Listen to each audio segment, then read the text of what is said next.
Isu terkini, satu tragedi. Ada orang sesat di hutan belantara.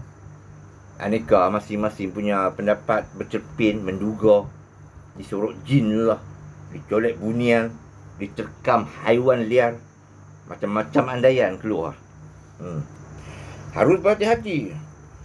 Menulis isi kandung jangan sampai berbaris-baris kata menyinggung perasaan orang lain, lebih-lebih lagi pada yang berkaitan dengan peristiwa tu. Itulah, jika rasa hormat tiada pada sifat, habis semua orang dia nak condemn. Nak komen, ingat, kena berhati-hati. Ini zaman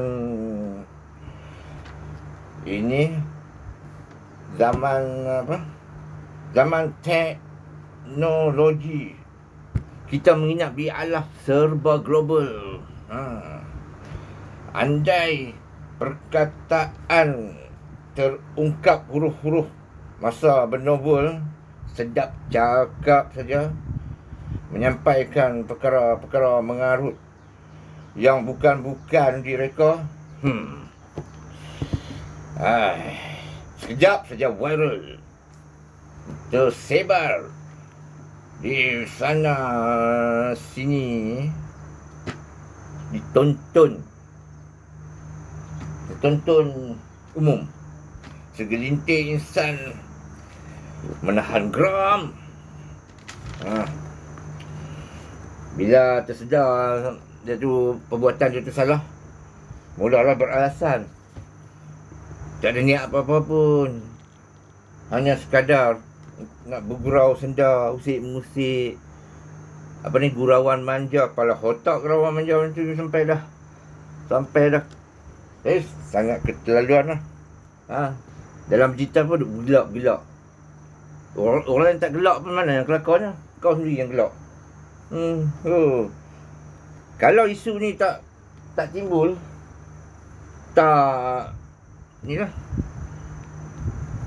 tanya pada diri, adakah kau nak minta maaf? Memang tak lah. Tercemar maruah seseorang, kau menabur fitnah yang melampaui, bisa terbakar jiwa hati. Jiwa hati tak kalah mendengar bahasa puisi-puisimu, sesuka hati membibir tuhmuhan.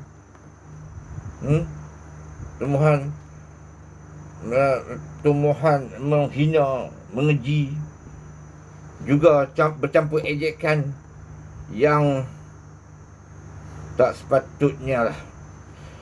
Dia cakap begitu. Kalau tak tahu apa-apa, lebih baik diam, tunggu je berita selanjutnya akan keluar apa selanjutnya berlaku.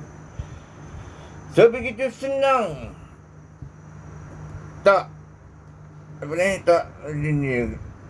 sebegitu senang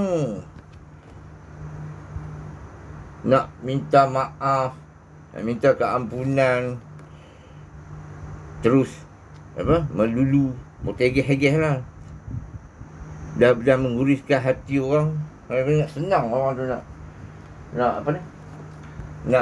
memberi kemaafan. Mungkin ada jugalah yang okey lah.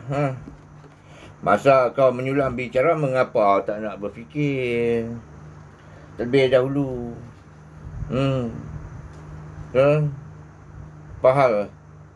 Apa hal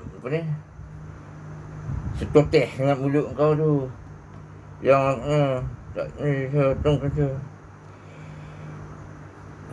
sendiri ingatlah.